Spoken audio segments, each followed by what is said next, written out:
Richard, welcome to the 19. It's so great to have you on our show today. Thanks so much, Rochelle, for having me. I'm delighted to be here. Awesome. So, your work intersects communication, storytelling, and personal presence. Could you tell us how you became interested in these areas and how they've shaped your career? Sure. So this for me has been really a long journey over the last 4 decades. So what happened essentially is that what I remember from my childhood is when I was 4 years old, nearly 5 years old, my parents moved house and I went to this new area. And so I was getting to know new kids at the school. And I distinctly remember having a big challenge in trying to build any friendships, that I would be in this tiny little sort of kindergarten sort of place, trying to befriend children around me. And I felt like I was living in this glass bubble where I wasn't able to connect. I was a step behind other people and I didn't really understand why.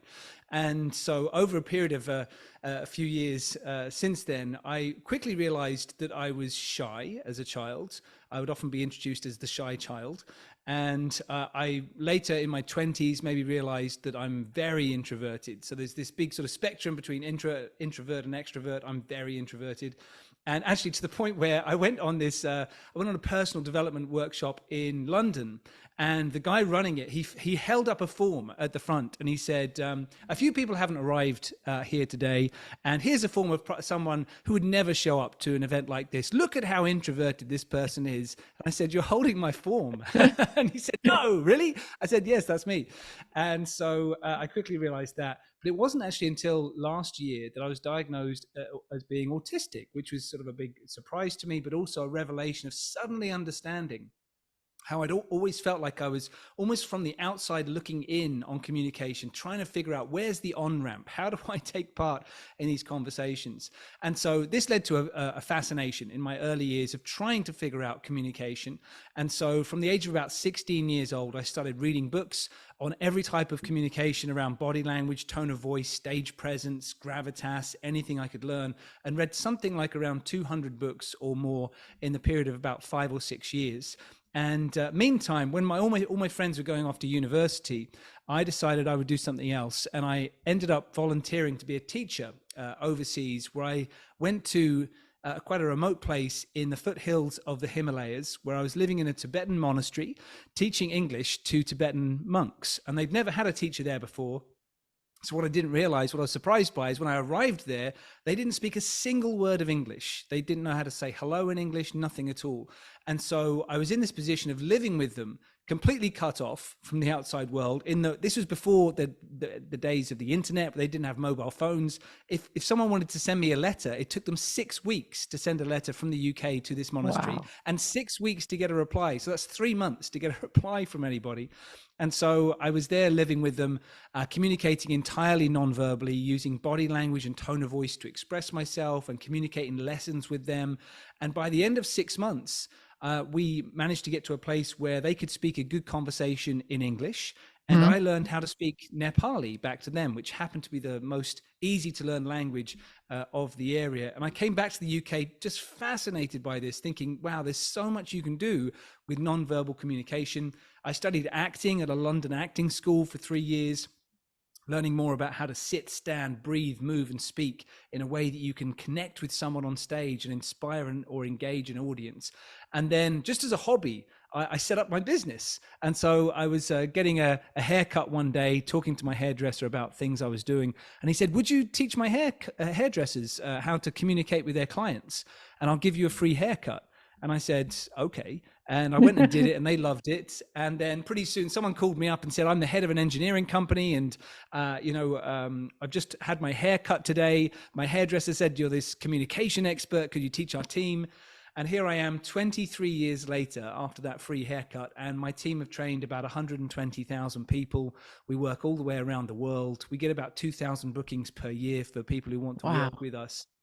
So it's been a phenomenal journey. What a great story. That's incredible. So let's talk about brands. So how do you think brands can use storytelling to engage and influence people?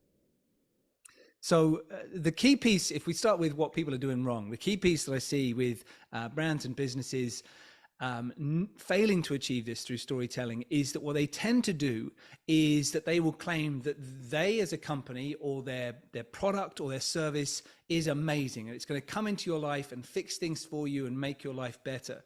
And then we get resistant to that because what they're doing in terms of storytelling, there are archetypes that you have, these different type of characters that show up in stories.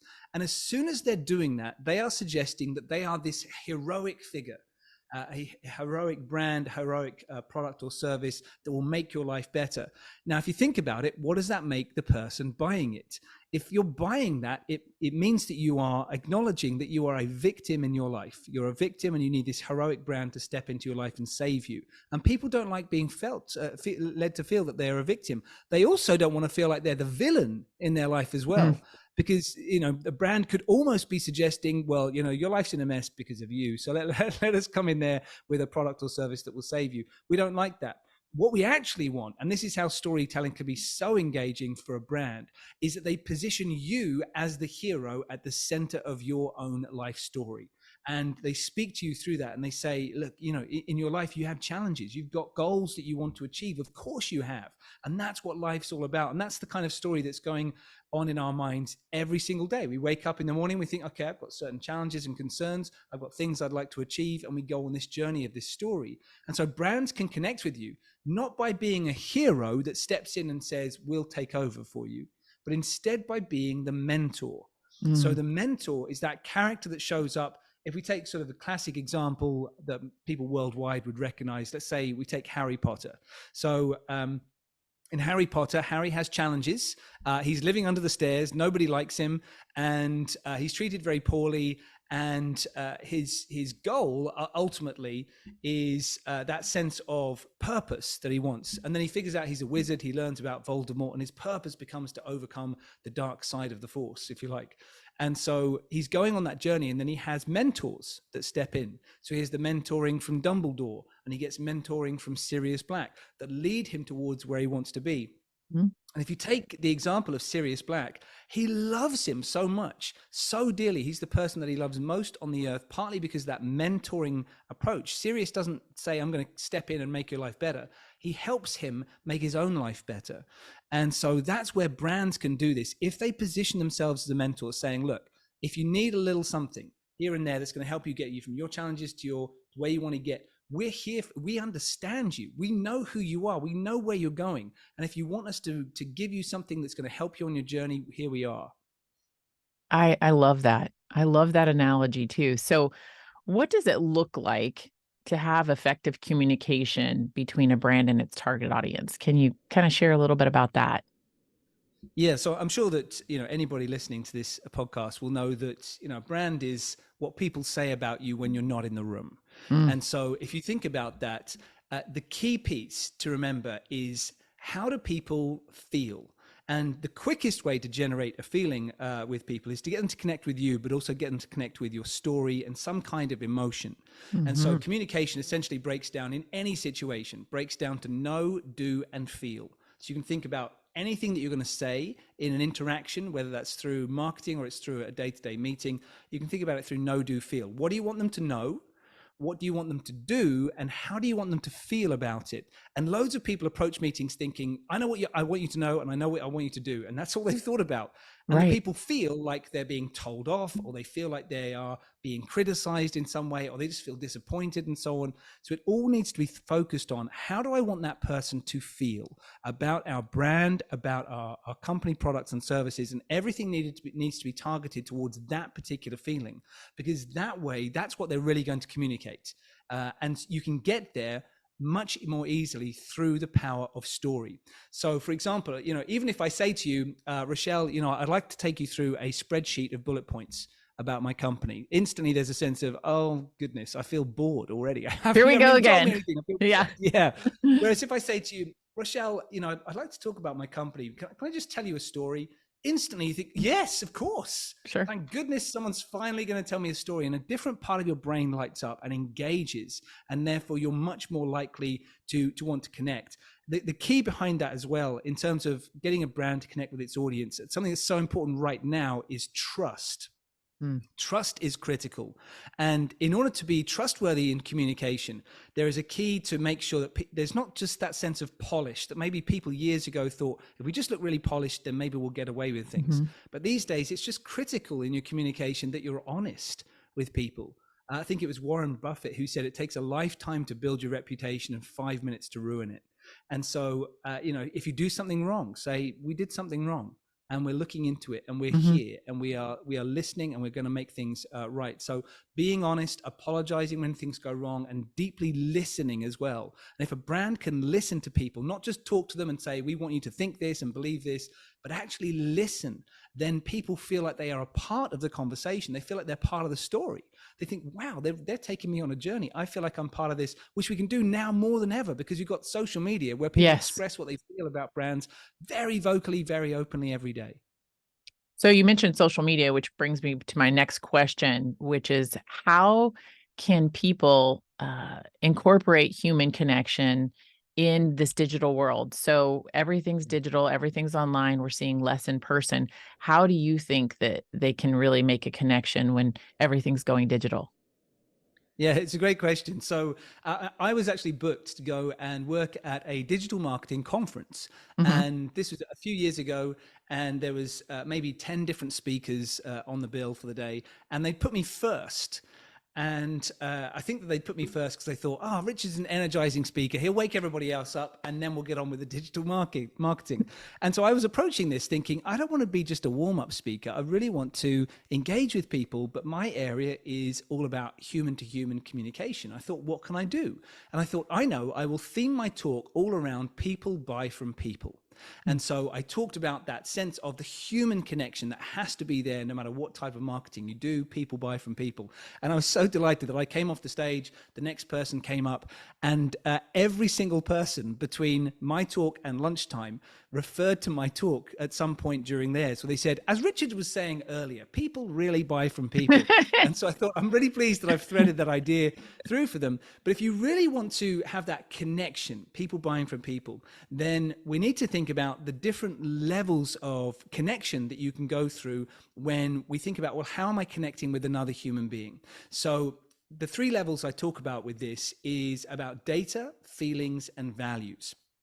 So if we are just having a superficial connection with someone, then it's all about data. So, if say a billboard gives you information, well, that's nice, but I'm not really connected with you. It's just information. The same goes if we go into a coffee shop and we say, can I have this? What's the price? You pay for it, you leave. It's a transaction. There's no real connection. When we go down to the next level and there's an emotional connection that happens, like maybe, if you interact with someone in a coffee shop, you ask them, how's their day and what's happening for them? And there's just some kind of emotional connection. Then suddenly you feel connected. Same goes with any other kind of digital marketing. If it lifts your emotion in some way, that's great. But the key piece, if you really want the connection, is to connect with somebody's values. Now, the simplest way to understand what someone's values are is if you say to somebody, would you like to do this thing with me where this will make you money and it's going to save you time? And the person says, no, I'm not going to do it. The reason they're not going to do it is because it conflicts with one of their values. Mm-hmm. So it might conflict with like work-life balance or their health or putting family first in their life, something along those lines. And when brands are really effective, marketing is effective, when human-to-human connection is effective, is when you are really connecting with somebody's values. And so as a brand, rather than necessarily thinking, right, we're going to have these values and off we go, it's worthwhile thinking, who are the people who are actually setting out to serve? What are their values? What are the things they care about that is not related to money and time, that is something much more deep about principles, about how they want to live their life? Because if you connect with one of those, when they wake up in the morning, they think, I want this brand to be part of my life because that's who I am as a human being. So connecting with those values in some way, reaffirming those values, mentioning them is a key way to keep that human connection alive. That's fantastic. I really we work on a lot of brand values for clients, so it's a conversation between them and our agency and our people, and really connecting with what they stand for is at the core of who they are. Yeah. So also with your deep understanding of communication and storytelling, how do you see the emergence of AI impacting these fields? It's Yeah, everywhere. Everybody's talking about AI. Is it going to end the world? Is it going to help us? Is it going to create more efficiencies? What do you think yeah. about it? What's your perspective? So this is something that I've been anticipating, if you like, for more than a decade at this point. I remember listening to a guy talk who was fascinating. He and I were both teaching the same group, and he got up and he said, everything that can be automated will be automated, and everything that can be known, every piece of knowledge, will eventually be online. And so what value are you going to have in the future? So think about the job that you have. If any part of it can be automated, it will be automated. That's the inevitability of business. Anything that you know, where in the past, if you knew things, you were at an advantage. You could offer something because you said, hey, I know this, and other people don't know it. That's of value. Everything that can be known will eventually be on the internet, and hopefully at a place where it's trustworthy information Right. as well that you can get. So the last piece that remains is your ability as a human being to take the knowledge you have and apply it in a more effective way than can be done with AI, and your ability as a human being to connect with another human being in a way that AI cannot. Mm. And so it's really that last piece of understanding your ability as a human to be a human. And so again, we come back to this idea of like not going down the line of being too polished. So that idea of that perfect Instagram profile that people sometimes look at where they go, let me airbrush every shot and make my life look wonderful. We know that that's not really real.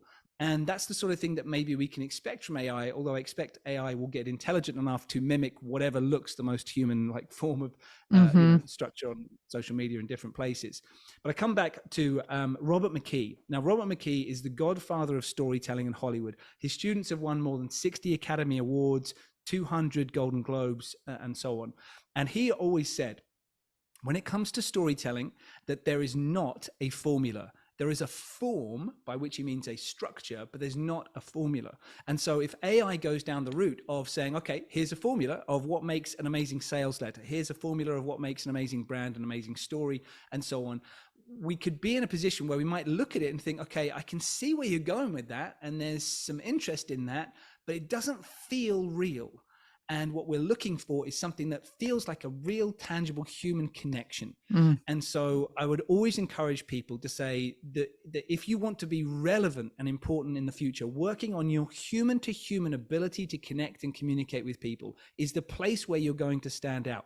Let other things be automated. Let all the knowledge be online, but make sure that you are able to connect with another human being. And there's a chemistry and there's a sense of a human to human wavelength that happens when we're in a room with somebody else, which is possible to replicate in some ways, like we're doing now with virtual communication. Mm-hmm. And it's possible to replicate sometimes when you're not with people, but it's better if you're actually in the room with someone, getting so good at those skills that people would always rather be with you than with something that is artificial. Because humans love to be together. We love to be in tribes. We don't like being alone. We would rather be around others who we feel safe with, who we trust, who we like, who we want to do business with.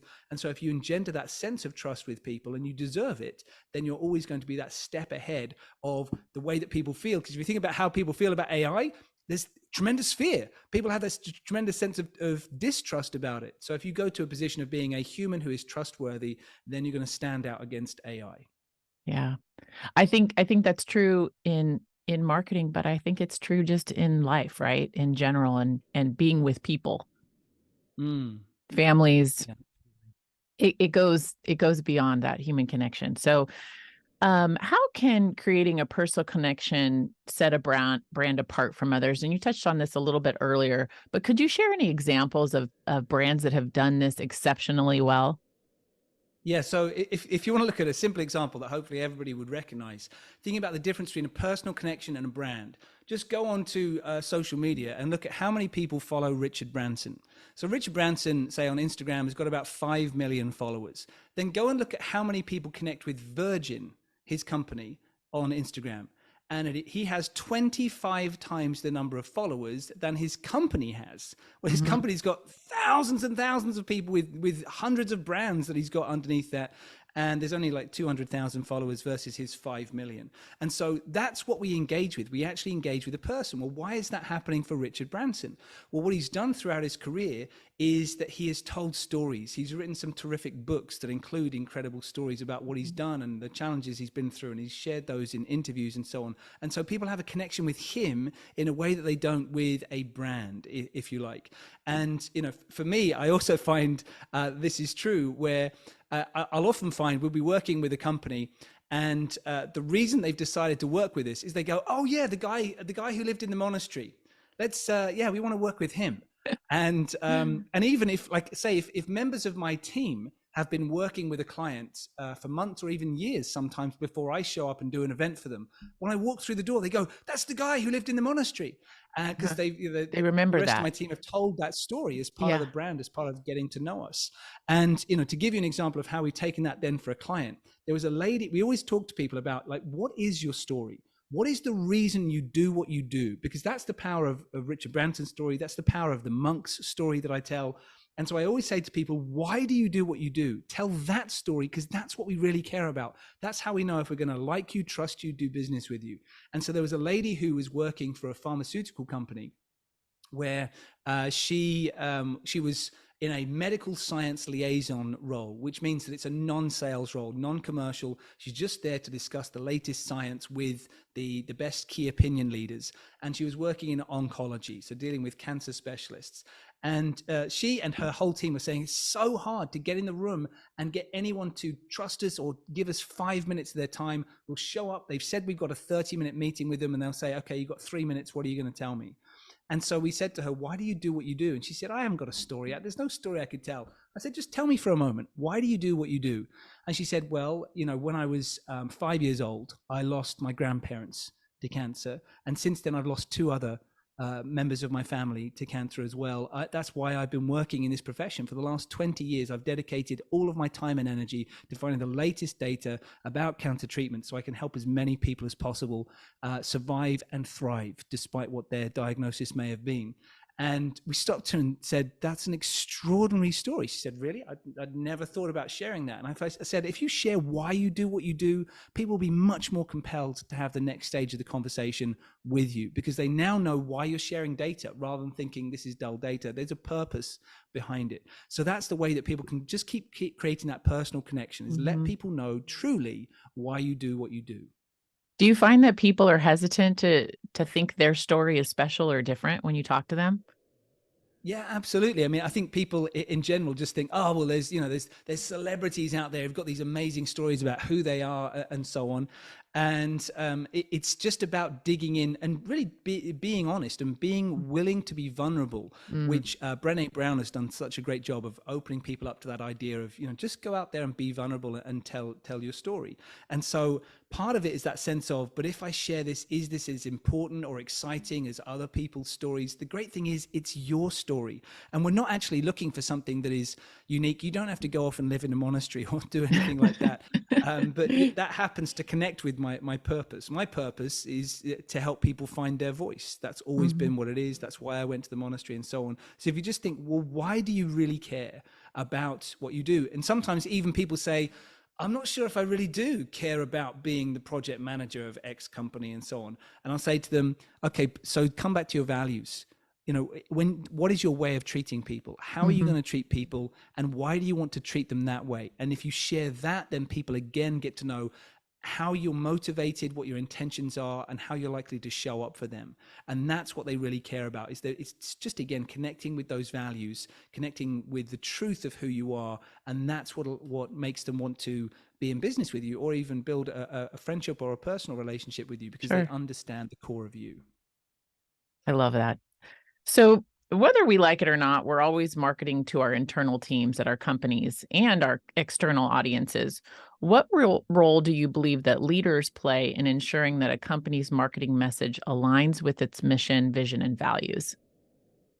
Yeah. So when you have a company that talks about their mission, vision, and values, often you'll see these where they are sent out in maybe a memo, an email of some sort, or you even get them sort of engraved in the foyer of the company's headquarters. This is what it is, and people feel highly disconnected from that. And as an example of that, Enron, who had the famous massive collapse going back a few years, in their foyer was their top 4 values, and the number 1 was integrity. And it's a company that fell apart because they didn't have any. So it's so important that we actually bring those to life as leaders, because, like I was saying earlier, people buy people. And so we want to understand the story from our leaders, because if we can go in the direction of following them, and we believe in those stories from them, then you can repeat them. So to look at how we engage with people on this, this is something that always gets a reaction at conferences. I'll often get booked to speak at a conference where my team and I will go, and we'll be speaking on the final day of the event. And this is what I'll say that always gets a great reaction. I'll say to them, so you remember last year's conference? I'm sure that when you were last doing your leadership event, your leadership conference, away day, that you came up with some great ideas, didn't you? They're like, yeah, we absolutely did. I said, did you come up with sort of some brainstorming, some fantastic initiatives that were going to happen? Yes, we did. Fantastic. And I said, did you notice how you got back to the office and you suddenly realized, because you've been away for a couple of days, you've got 200 emails waiting for you, and there's 17 meetings that you missed out on, and you think, those initiatives about our mission, vision, and values, we must get on with it, but I sort of need to get back to work. And a year later, you realize you've done nothing about it. And there's suddenly this groan in the room of thinking, oh yeah, that's true. Maybe we sent out an email about this stuff, but did we do anything about it? I'm not sure we did. So I say to them, my aim for them is to give them the tools so they can have, so that whatever their current mission, vision, and values is, they are able to cascade that message in a way that it connects with people, that it's concise, it's utterly compelling, and it's meaningful for the person they're speaking to, not just the person who's on the leadership retreat or in the leadership brainstorming that comes up with the values, but it actually connects with people. And so the way that you do that is through telling a story that is all about the other person. It's not about the leaders. It's not about the KPIs. It's not about the amount of profit you want to hit by the end of 5 years' time. It is all about the individuals in the organization. So it becomes their story. And so you can talk about what the vision is, what their place is on the mission. And you can think about this in terms of, Mission Impossible, where suddenly you get Ethan Hunt, where he realizes, the world needs to be saved from some sort of existential threat. And there's always an utterly compelling scene where he gathers people together and he talks about his vision about this greater world where everyone's going to be safe. And everyone in the room is waiting to think, what is my part of this mission? What am I going to do? How am I going to be involved? And there was even one of these where Benji, played by the brilliant Simon Pegg, is told by Ethan, your job is go home and don't do anything about it. He says, no, Ethan, I want to be in this mission. You're going to tell me what I'm going to do in this mission. And because I believe in you and I believe in your values and I'm here for you. So that's really what the leaders need to do, is to have a powerful vision they can state in a story that they say in a compelling way that is meaningful for them, but also meaningful for the people, such that they want to be involved in that mission. I love it. Okay, so now in terms of personal presence, what qualities do you believe leaders should have to effectively drive performance in their teams? So this is something that I've been fascinated by for years, because, when I was younger, I would look at people who have this presence and this gravitas, like these actors or sometimes politicians, people in the public eye. They walk on stage, they walk on screen, and people think, wow, look at this person with this presence and gravitas. And I looked through all sorts of books and research that have been done over decades to figure out, well, what is it actually? Can I teach it? Because clients would come to me saying, I want to have that presence, that gravitas, that charisma. I'm not sure how to do it. And so we built up a bunch of techniques that we were teaching for people that within the space of about 30 minutes, we could transform them to the place where they would have presence. And their colleagues would say, what did you do to this person? And we'd say, it's just a couple of techniques. And so we really wanted to prove it, though. So in 2016, we worked with the University College of London and the head of psychology there, which is Professor Adrian Furnham, who's published over 1,000 papers on influence, presence, nonverbal impact for leaders throughout his 35-year career. He's one of the top psychologists in the world. And we worked with him. And it's so funny. When I put together the study with him, the first version of this study I came out with, where I said, we're going to prove what is needed to be done non-verbally to create presence. And he laughed at me and he said, this isn't going to work. And it took 18 months for us to devise a study that would be absolutely irrefutable. And we put it together. We ran this for over 2,000 people, took part in our study from all over the world, across Europe, Asia, across the Americas as well, people aged from 18 to 65. And essentially what we did is we showed them a video of someone speaking to them. And at the end of the video, they had to rate how much presence did this person have? How much gravitas? Are they a good leader? Would you be persuaded by them? Would you vote for them in an election? A whole range of different pieces. And they saw one video and gave us their answers. What they didn't realize is we did a whole range of different videos. In some of the videos, the person was a man, and sometimes it was a woman. They might have lighter skin or darker skin. They might be older or younger. We changed all these variables to figure out, is this truly universal? And what we found out, in every video, they wore the same clothes and they said exactly the same words. Now, firstly, what we found out is it didn't matter what the gender was of the person who was in the video. It didn't matter what their age was or their skin color was. It made no significant difference to our results, which was a big surprise to us. It also didn't matter if we showed the video to an 18-year-old in Mumbai or a 65-year-old in California. We were getting the same results. So we were able to prove it was universal. What we did find, though, is there was a couple of small changes that any human being can make, where you can go into your next meeting, you say the same words, you wear the same clothes, but by making a couple of simple shifts, you can increase the number of people convinced by what you've said by 42%. You can increase the number of people who think you're a good leader by 44%. And you can also increase the number of people who'd vote for you in an election by 58%. Just by changing a couple of simple things, going from the most common habits that people have every day and going across to the most effective use of your body language. And what I loved about it, what we essentially proved is it wasn't about learning manipulation techniques. It wasn't about that sort of thing. It was actually about stripping back habits that most people have in day-to-day life that they're not aware of, and coming back to the way we are born to stand, the way we're born to gesture, the way we're born to breathe, move, and speak. And when you get back to that, there's this authenticity that suddenly happens where we look at the person, we think, wow, they're so congruent. Their body language, voice, and words is all going in the same direction. I'm utterly engaged with this person. This person has presence. And so that's something I encourage people to thoroughly work on, because most people are not aware of the habits they have that are pulling them away from that sense of congruency and presence. So I'm dying to know what these tips are. So as we look on when we're in a virtual environment, so how would you say that we can address a virtual, like we're doing right now, environment and really increase our personal presence on video? Sure. So some simple things to do here. And this is coming off the back of, before 2020, my team had never taught people how to do virtual communication. We hadn't done it ourselves, but we're blessed with having 4 people on our team who are either current or former BBC presenters who've been on live TV for decades. And so they share with us very simple tips that everyone can use. So simplest ones to think about is height, light, and the rule of thirds. So height, light, and the rule of thirds. So the first piece to look at is height. Now, this is something where I'm sure everybody's experienced since the pandemic, where people got hired where they hadn't met anyone face to face. They're working virtually.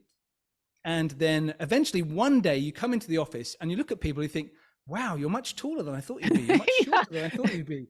Wow, what is going on there? And this is something that you can change on camera. Like I can do it for you now for anybody who's watching the video rather than just listening audibly. So this is what happens is most people, when they set up their virtual environment, you'll see that their head is in the bottom half of the screen. And suddenly I look like I've shrunk. I'm sort of, I'm a short person in this position, but anybody can suddenly become 6 foot tall if they want to be. I'm actually 6'3". Not that you can tell with me necessarily being here, but you can go up to it. Where if you get your place on the screen, where you get to the place where your head is just slightly down from the top of the shot, then suddenly you appear to be a taller person. And we encourage people to do what we would say to do anyway in day-to-day life, is to lift your posture. You want to be upright in your posture, slightly lift the sternum, which is the center of the chest plate here, and get to that position where gravity is going straight down on your body rather than going off to one side. I see too many people on virtual calls, they're leaning off on one side. And if you're leaning to one side, you're physically a pushover, meaning that if someone nudged you, you'd fall over. Mm-hmm. So you want to get your body in a position where you are nicely positioned with your eyes 1/3 down from the top of the shot. So most people I see have their eyes about halfway down, of sort of the midway point on the video. So you want to make sure that your eyes are 1/3 down from the top of the shot. That's simple photography rule of thirds. And then we can think about, where is the camera though? So I've demonstrated like moving me, but what if we move the camera? Now I'm hoping that this is going to work. If I switch around my cameras, this is what most people do. If I go across to FaceTime for a second on the video, is that going to work? There we go. So this is what happens for most people, is that they'll be using FaceTime. So anyone listening in, I've switched to a FaceTime camera on a laptop that's down on a desk. And this is what people do. They have the camera down on the desk. So I'm now looking down on the person I'm speaking to. It can seem slightly aggressive, slightly threatening in this position, like I'm talking down. And so the idea is you want to have the height of the camera the same height as your eyes, because if you get that, then you get eye-to-eye communication. Now I can go across to a slightly less fancy camera. If I come across to my webcam that I started to use at the beginning of the pandemic, and we get, this is okay, this is all right. This only costs like $20 or something. And so it's decent, but unfortunately it has this autofocus. So it's like starts to pop the shot back and forth. So if we go back to my main camera, then suddenly we'll see this is the impact of having an SLR camera plugged in through a different source. So aiming to get your eyes 1/3 down is fine, but you also want to measure the height from your webcam to the desk and the height from your eyes to the desk. It needs to be the same height. Otherwise you look like you're looking down on people or looking up to people. You want to have that piece. And then of course, light. So this is something that's so common these days, where I often see people where there's a window behind them or a very bright light source behind them. And so they get to that position of being in the dark and they look like they're in the witness protection program because you just can't see their face very much. So instead, what we need to do, what I've done here for anybody watching on the video, is that I've got light coming towards me from this direction. Now in my background, I've got something interesting for people to look at, but you'll notice that just behind my head is the darkest patch of my background. That allows me to pop out. And also I'm wearing a light colored shirt. If I wear something dark colored, I tend to blend more into the background. So much like yourself, Rochelle, you've got a gray background and a pink top, and suddenly it makes you pop out and it's more engaging to look at. So that gives you a little bit around height, light, and rule of thirds. The last piece that I'll say, which is critical in person or virtually, is that you'll notice I'm gesturing. So I've positioned my camera in a place where I can gesture on camera. And so many people say, I can't engage people online. They just don't answer my questions.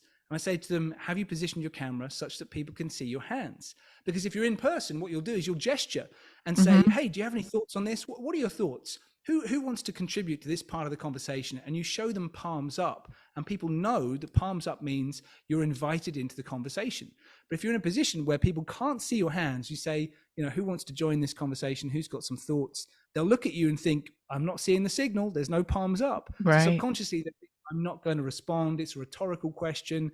So you need to be able to do palms up, but also to be able to do palms down, which is showing people a strong statement, such as, this is definitively the best way forward. We must finish this by 2:00 on Friday. It's a palms down position that tells people something that is specific and really good for leaders to give strong messages, convincing messages, more serious messages, just by having a slight palms down that people can see on camera. So there's simple things that people can use every day. That's great. I was going to get to that. Okay, what can you give me in person? And you just did. So that's great. Yeah. So if you could leave our listeners with one piece of advice on how to lift their brand, you have a book and it has the word lift in it, so we wanted to use that. What would it be? Yeah, so this is something that I've been really keen to figure out for people for years, is to figure out, how do they lift their personal impact, but also their brand impact. And the key piece that I would leave people with is simply to listen. Now, I've seen this with growing a brand, growing a business for the last 23 years. I'm sure many people have, where they come up with an idea for a product or service and they think, this is going to be amazing. Everyone's going to love this, and it flops. And why is that? Because they weren't really listening. And so the key in building my business, which I'm super proud of, that it's grown every single year for 23 years, going through the 2008 financial crisis, where people weren't really booking soft skills and training and conferences, going through 2020, which entirely shut down the live events industry. We've grown every single year. And part of that is through thoroughly listening and figuring out, rather than thinking, what do I want to sell, or what do I want this to be, hearing from people, what do they want us to be? What do they want our brand to be? How do they want to be a part of that? Because then they feel connected with the creation and the growth of the company in some way. So for example, in 2020, in 2019, if we go back to that, the business model that we had was that 70% of our work required us getting on an airplane to go and work with our clients overseas. and all of our work required being in person, and every part of that was cancelled. And so it got to the beginning of March 2020 when when everything in our pipeline was gone. We didn't have a single source of income. We had a really expensive London office and lots of people on the payroll, and people were coming to me saying, Richard, we're going out of business. Just be honest. How soon is it before we're bankrupt? And because there's a lot of money going out of the business and there's nothing coming back in. And there was somebody in my company who came to me and said, look, we have to refuse to pay our taxes. We need to fire people, and we need to take out big government loans. Otherwise we will never survive. And I said, I'm not going down that route. That's a mindset and a story. Here's what we're going to do. We're going to listen to our clients. And so I booked in conversations with, I think I spoke to maybe 40 different clients in the space of about 3 weeks, where I was talking to them saying, how are you feeling at the moment? Like, what's happening for you based on this challenge that we're all going through? What do you need? Is there a way that we can support you and serve you at this time? Because we've had a great relationship with you for so many years. What do you really need from us? And we listened to them. And based on listening to them, we then delivered something for them that would help them through the biggest challenge that they'd ever faced, let alone the challenge we were facing. And helping them through that challenge in ways we'd never even thought of before meant that that year became our highest turnover ever, our highest profit that we'd ever had, even though everything had been deleted from our pipeline. And it came through the power of listening. So I would always say to people, don't come up with grand ideas, listen to people, figure out what they want, figure out what they need, and how you can do that based on, your values and your brand way of doing things in a way that really truly listens and connects with them. Richard, I have to say that this has been so insightful and really ties into what we do for brands and people at Orange Label. So thank you so much for sharing your insights today. It's been fantastic. Thank you. I really appreciate it.